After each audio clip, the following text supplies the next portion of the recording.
Welcome back after the break. अच्छा जी, दूर अंदेशी बड़ी अच्छी चीज होती है और खास तौर पे जब हम पॉलिसी मेकर से एक्सपेक्ट कर रहे हैं कि दूर की कौड़ी भी लेके आए, यानी मैक्रो पिक्चर को देखें, सिर्फ और सिर्फ शॉर्ट टर्म या मीडियम टर्म की बात ना करें। इस वक्त अपनाई जाने वाली पॉलिसीज हमारे आने वाले कल पे यकीनन डायरेक्टली असरअंदाज होंगी, लेकिन इस वक्त तो ऐसा लगता है कि ना हमें करीब की चीजें नजर आ रही हैं ना दूर की चीजें नजर आ रही हैं। और अगर आपका भी यही मसला है तो आज का हमारा सेगमेंट ऑफ डॉक टॉक आप ही के लिए है।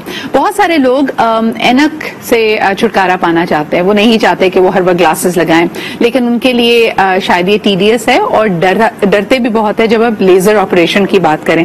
इसको आमतौर पे लेसिक कहा जाता है, लेकिन कौन से वो लोग हैं जो नजर की कमजोरी के बायस लेसिक के लिए क्वालिफाई करते हैं? हर शख्स इसके थ्रू अपनी ऐनक या अपनी नजर को सही नहीं कर सकता, लेकिन आज हमारे साथ मौजूद हैं डॉक्टर साहब, doctor Ali Zainul Abedin, who is the assistant professor of ophthalmology, King Edward Medical University के चीफ कंसल्टेंट भी हैं। आइए इनसे जानते हैं कि who are the people amongst us, और अगर आप भी ऐनक से जल्द अज जल्द नजर के चश्मे से छुटकारा चाहते हैं तो उसके लिए क्या क्या चीजें जो आपके जहन में होनी चाहिए। अस्सलाम वालेकुम doctor Ali.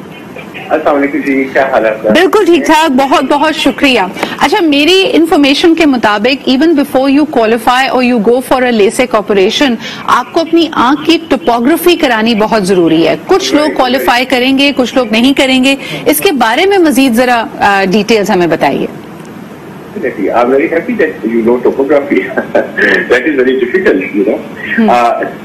Topography is basically the surgery. देखिए होती है कॉर्निया, यानी कि जो बाहर वाला हिस्सा है आपकी आंख का, एग्जैक्टली उसकी थिकनेस कितनी है, क्या उसके साथ आप जो लेजर कर रहे हैं आंख उसको बर्दाश्त कर सकेगी, और उसके बाद आपकी लेजर के बाद पेशेंट को किसी किस्म की कोई और कॉम्प्लिकेशन तो प्रोड्यूस नहीं हो सकती। इन सब को हमने पहले से देखना होता है। सपोज एक पेशेंट आता है मेरे पास, उसका नंबर सपोज 10 से ज्यादा है, ठीक है, और वो उस पेशेंट कहते हैं कि मेरे ऐनक बता दिए। हम उसकी टोपोग्राफी करते हैं जिसमें हमें कॉर्नियल थिकनेस पता चलती है, और वो हमें पता चलता है कि वो तो बहुत थोड़ी है। तो ऐसी कंडीशन के अंदर उन पेशेंट्स की लेजर नहीं हो सकती। उन पेशेंट्स की लेजर जिनकी नहीं हो सकती, उनके पास हमारे पास अल्टरनेटिव ट्रीटमेंट होता है, जिसमें हम उनकी आंख के अंदर टॉरिक आईओएल या मल्टीफोकल आईओएल इम्प्लांट करके ग्लासेस ऑफ कर सकते हैं। सही सही। हमारा जो है वो ये है कि we are going to go for the safest procedure one, and we are going to make sure everybody should be should aware this thing that they should be glasses. बिल्कुल सही। डॉक्टर अली, मुझे ये बताइएगा कि कुछ लोगों के ऐसे भी इंसिडेंट्स हमने देखे हैं कि अगर चश्मा बहुत ज्यादा नजर कमजोर है, जैसे -7 एंड बियॉन्ड उनका नंबर है, तो कई दफा वो लोग लेजर ऑपरेशन कराते हैं और कुछ हद तक नंबर कम हो जाता है, लेकिन मुकम्मल तौर पे जो ऐनक पे डिपेंडेंसी है वो खत्म नहीं होती। मिसाल के तौर पे -7 अगर नंबर है तो -3 हो जाएगा, -2.5 हो जाएगा। इन केसेस में क्या होता है? और फिर मसला ये है कि एक दफा ऐसी सर्जरी कराने के बाद जो लोग समझते हैं कि अगर आपका नंबर पूरी तरह से खत्म नहीं हुआ तो अब आपकी आंख पे कॉन्टैक्ट लेंस भी नहीं लग सकता, तो आपको सिर्फ और सिर्फ ऐनक लगानी पड़ेगी। जरा इस बारे में हमें बताइएगा। That's a very beautiful and very excellent and relevant question. Most of the people in masses they have this concept कि दफा लेजर हो जाती है और कॉन्टैक्ट लेंस भी नहीं लगा सकते। ऐसी बात नहीं है। आपकी कॉर्निया के ऊपर आपकी स्ट्रेंथ होती है, you can put the contact lenses, you can put cosmetic lenses, there is not an issue, ठीक है। सही। अब एक पेशेंट आपके साथ कहा है, साथ से उसका 3 नंबर हुआ है, इसका मतलब ये कि उसको अंडर करेक्ट किया गया है, ठीक है जी। अंडर करेक्ट करने का मतलब ये कि उसकी आंख इतनी ताकतवर नहीं थी, तो जो डिसीजन लिया गया वो ये लिया गया पेशेंट को इस बात को बता के कि जी आपका नंबर हम थोड़ा कम कर देंगे। हाँ, मैं इस बात पे एक रेफर करूंगा आपसे, और मैं पेशेंट्स को मैं बात जो एडवाइस देता हूँ ये देता हूँ कि once you are going for the procedure, तो choose the procedure which is going to give you 100% recovery. There should not be any residual number left. उसमें तरीकाकार ये होता है कि अगर पेशेंट का नंबर ज्यादा है तो उसकी रेटिनल सेंसरिंग करती, यानी कि रेटिना की होता है ताकि पर्दा डिटैच ना करे बाद में, और उसको आप आईओएल इम्प्लांट कर दें या टॉरिक करेक्शन दे दें या उसको मल्टीफोकल इम्प्लांट दे दें या इंट्रा इम्प्लांट पर कॉन्टैक्ट लेंस दे दें। तो ये अल्टरनेटिव होते हैं टू लेसिक, उनके साथ भी रिकवरी 100% होती है। पेशेंट की ग्लासेस 100% उतर जाती है, पेशेंट हमेशा के लिए ग्लासेस फ्री हो जाए। बिल्कुल सही। ये सारी चीजें जो है ये अल्टरनेटिव पेशेंट्स को पता होनी चाहिए। Absolutely. These are the options which can be done. यानी ये आपके कंसल्टेंट के सामने भी पूरा का पूरा जो उसने प्लान ऑफ एक्शन बनाया है आपके लिए, जो कि बिस्पोक प्लान है, वो भी आपसे शेयर और आपसे डिस्कस करना चाहिए। डॉक्टर अली, मुझे बताइएगा कि आफ्टर केयर क्या होती है? आपने जैसे कहा कि अब पाकिस्तान में भी और पूरी दुनिया में इतने इफेक्टिव, इतने एफिशिएंट लेजर्स मौजूद हैं जो आपको with with in a few minutes आपकी नजर को करेक्ट कर सकते हैं। 10 सेकेंड्स। तो आप मुझे बताएं कि इसका डाउन टाइम कितना होता है और उसके बाद फिर आपने आफ्टर केयर कैसे करनी है इसकी? Very true madam. अगर तो मेरे पास I have got procedures in which a patient के डॉक्टर मैंने आज गोल्फ खेलने जाना 3 घंटे के बाद, तो वी हैव द प्रोसीजर्स जिसमें 2 से 3 घंटे के बाद पेशेंट 100% रिकवर हो जाता है and he want any she can want to go outside and want to drive back, we can drive back, ठीक है। एंड देयर आर प्रोसीजर्स जिसके अंदर आप 2 दिन रेस्ट करते हैं और 10 से 15 दिन फुल पेशेंट की क्लैरिटी और एचडी विजन आने में लग जाता है। उन 2 हफ्तों के अंदर पेशेंट से एडवाइस किया जाता है कि कंप्यूटर मोबाइल ज्यादा इस्तेमाल ना करें, थोड़ी सी कम नाइट में रहे, ड्राइव और ये चीजों को थोड़ा अवॉइड करें, और उसके बाद फॉर एवर की डिफाइन अच्छा ड्रॉप्स फॉर अ मंथ का है, 1 महीने के लिए ड्रॉप्स डालना होता है, वो जरूरी होता है।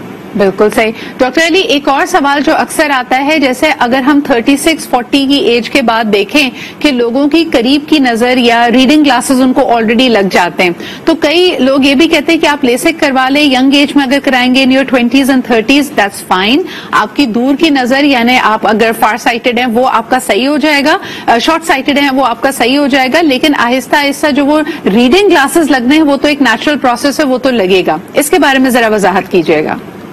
Sidra, I am so impressed. They are so relevant questions, and I am very jealous. But this is so relevant question that most of the masses really wanted to know about it. Ji. Seriously.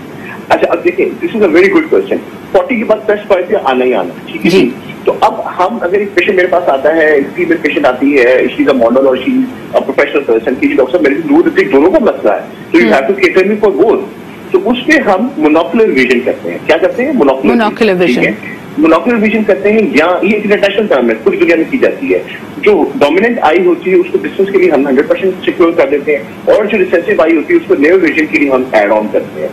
इस तरह patient की दूर और नजदीक दोनों की glasses of हो जाती है। सही। एक तो ये ऑप्शन है। इसके नंबर के ऊपर ऑप्शन ये होती है कि पेशेंट अगर सपोज 40 या 45 के बाद, अक्सर पेशेंट्स या 48, देखिए LASIK can be done at 60, 60 साल की उम्र भी हम कर सकते हैं, कोई इतना इशू नहीं। 60 साल की उम्र भी हम लेजर कर सकते हैं। अगर मोडेलिटी डिफरेंट हो जाती है, अगर पेशेंट आता है कहता है कि उसका हमने लेंस असेस किया है, जो नेचुरल लेंस है उसके अंदर चेंजेस आना शुरू हो गए हैं, सेक्लोरोटिक चेंजेस आना शुरू हो जाती है, जिससे इंसान के बाल सफेद हो जाते हैं, ये नॉर्मल फिनोमेना है। इसी तरह लेंस सफेद हो जाता है। सपोज अगर पेशेंट का लेंस सफेद होना शुरू हो गया है, तो उसको आप लेसिक की ऑप्शन नहीं देंगे, उससे आप कहेंगे कि हम आपको मल्टीफोकल आईओएल इम्प्लांट कर देते हैं, या आपको हम toric IOL, toric multifocal implant कर देते हैं, जिसके साथ आपकी दूर की ग्लासेस भी उतर जाएंगी और नजदीक की ग्लासेस भी उतर जाएंगी। So this is actually you know how to proceed. There are modalities, there are procedures, there are things which are available in the market as well as in the world that we can actually be glasses free 100%. बिल्कुल सही। Doctor साहब, एक आखिरी सवाल करना चाहेंगे कि if somebody is doing some very intricate work, जैसे बहुत ही ज्यादा महीन कशीदाकारी का काम है, एम्ब्रॉयडरी का काम है, तो क्या लेसिक कराने के बाद इतना आंखों को स्ट्रेन किया जा सकता है, या you would tell them not to do that in the future? हाँ, चलिए वन से ये जो बात है ना, ये कंसेप्ट जो है कि जी लेसिक के बाद ये हो जाता है, वो हो जाता है, एक्सेप्ट कि नाइट विजन के अंदर थोड़ा सा पेशेंट को अर्लियर टाइम में थोड़ा सा होता है। रेस्ट मोस्ट ऑफ पेशेंट हम जो चीजें उनको प्री ऑफ असेसमेंट करते हैं, मिजोपिक फिनोमेना के अंदर हम खुद असेस करते हैं, तो ये सब they are taboos, they are myths. मेरे पास पेशेंट्स हैं, मेरे अपने जो कोलीग्स हैं, जो आई स्पेशलिस्ट हैं, जो आई सर्जन्स हैं, उनकी मैंने लेजर की हुई है, ठीक है।